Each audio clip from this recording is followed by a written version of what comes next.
'Y ni'n barod nawr I edrych ar ddosbarth ola y Rhan-frid Cymreig, a fan hyn 'y ni'n gweld yr ebolesu, yr ebolion a'r adfeirch blwydd o'd a throsodd. Ag 4 yn y dosbarth mas o'r 5 oedd wedi cofrestru. Sydd yn nifer dda iawn, sy'n ni'n deud. Dipyn wedi dod yma I gystadlu. Sydd yn fyddwch chi'n gweld, maen nhw'n rhai maen nhw'n edrych yn arbennig bob un o'n nhw, felly mae yna safon dda yma hefyd. Pan 'yn ni'n edrych ar yr oedran yma, y blwydd o'd nawr, oedden ni bron rhwng 2 stôl o ran y creaduried? Yn bendant teledd. Fydd lot o rhain yn cael ei... fydden nhw'n 2 flwydd oed ar y cyntaf o nawr. Felly maen nhw'n tyfu, maen nhw'n cael ei gwthio, maen nhw ar yr... fel rhywun yn ei harddegau eto, maen nhw just rhwng yn datblygu bach yn wahanol. Ond... a mae'n anodd wedyn paratoi nhw, dwi'n meddwl beth bynnag. Enwedig os ydych chi ebol sydd yn meddwl chydig bach o fwy hun hefyd, maen nhw'n gallu bod yn clon llaw yn y cylch yma. Lly'r hormonau? Hormonau, yn union. Ie? Yn union, ie. Y bechgyn yn teimlo I grysu trai chydig bach, to? Ie. Lly mewn ffordd mae hon yn ddosbarth eitha heriol I baratoi ar ei gyfer? Yndi, mae'n job... Mae lot o waith wedi mynd fewn I baratoi yr ebolion blwydd yma. Mae yna dipyn o maint iddyn nhw, mae wedi cymryd dipyn o fwyd I gael nhw'n barod ac I gael nhw... Mae tywydd wedi bod mor erchill hefyd I baratoi nhw, gael nhw allan I gerdded nhw, gael nhw'n ffit. Mae wedi bod yn her. A ti'n goffa bod yn ofalus mae'n siŵr wedyn ni bod ti ddim yn I gorfwydo nhw chwaith achos ti'n eisiau unrhyw broblemau ar gyfer y dyfodol? Mae'n broblem pan ydych chi'n gorfwydo ceffyl ifenc, ydych chi yn ddinistrio nhw mewn ffordd ar gyfer y dyfodol, mae'n gallu effeithio'r gymalau nhw.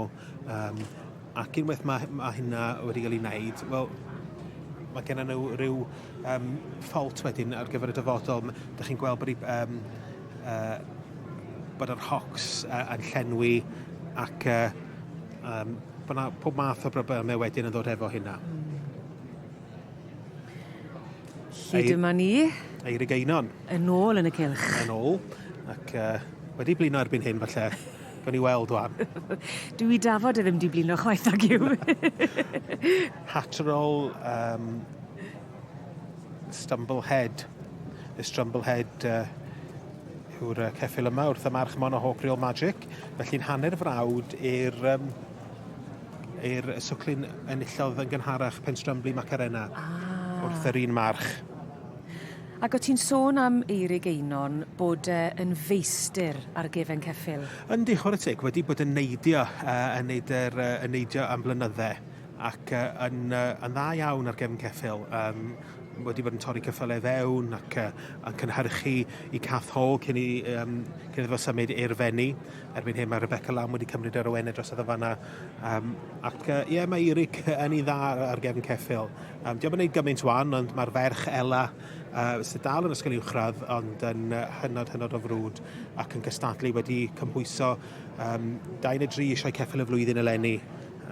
Ac mae Ella ar un stamp ei dad hi, ond yn arbennig yn edrych yn hynod o ddel ar gefn ceffyl. A mae hwnna'n wych yn dywe. Mae hwnna'n stori o lwyddiant, gweld mwy a mwy o bobl ifanc nawr yn dangos ac a diddordeb y dyleit mewn bridio. Mae mor bwysig I gael yr elfen ieuenctid na bobl ifanc yn dod trwodd. A mi fi yn o sbel, enwedig yn y myd y Meredd y Copiau Cymreig, fydd am lot o gwynebau newydd yn dod fewn iddo fo, ac dyna'r dyfodol heb bobl ifanc yn dod fewn a bobl newydd yn dod fewn, does dim dyfodol i'r bryd. Ond mae'n rhaid fi ddeud eleni, dyn ni wedi gweld dipyn mwy o bobl newydd yn dod fewn ac yn gweld gwynebau newydd o amgylch y sioe, a mae hynny'n codi calon.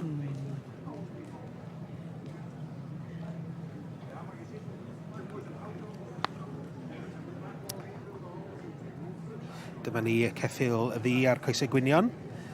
Richard Berg yn arddangos.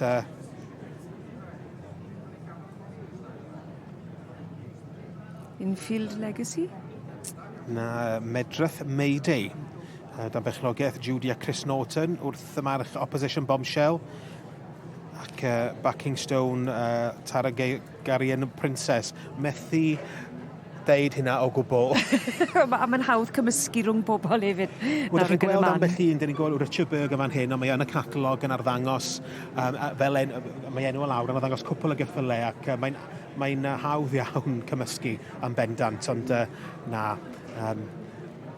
mae Richard Berg yma job da iawn gyda'r medrath Mayday. O edrych ar y pedwar, os un yn mynd a dy ligedi? Yr un sydd yn gyntaf hyn y bryd, Eirig Einon gyda Hatrol Strumblehead. Mae hwn a graen arbennig yn edrych yn ffantastig. Ac sy'n ni'n meddwl bod Bex, partner Eirig, wedi bod yn brysur iawn, sy'n ni'n deud. Class 173, gyda dan ni gynyniad yn dosbarth 173. Yn gyda, in first, Mae'r rhosglymau mas unwaith eto, a dyma ni wyneb cyfarwydd iawn i'r cylch fan hyn. Y cymeriad hoffus Eirig Einon yn feistr ar gefn y ceffyl ac yn feistr fan hyn heddi eto. Wedi dod yn fuddigol gyda Hatrol Strumblehead. 2059, Medarth Mayday, property of Judy and Chris Norton. And in fourth, 2060, Infield Legacy, property of Hannah Parr. Wel, mae Eirig Einon yma yn chwys domen. Mae'n dwy mewn yma.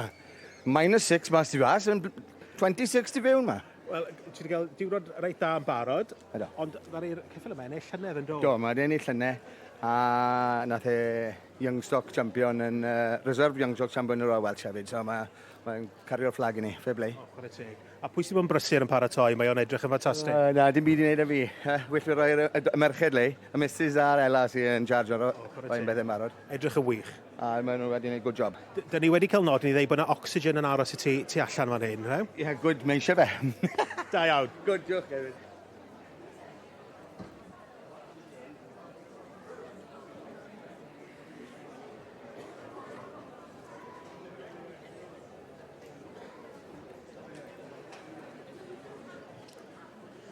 Give a round of applause, ladies and gentlemen, to the class winner, number 2056. Os mae angen digon o ocsigen a stamina hefyd i arddangos y gorau fan hyn yn y cylch ceffylau.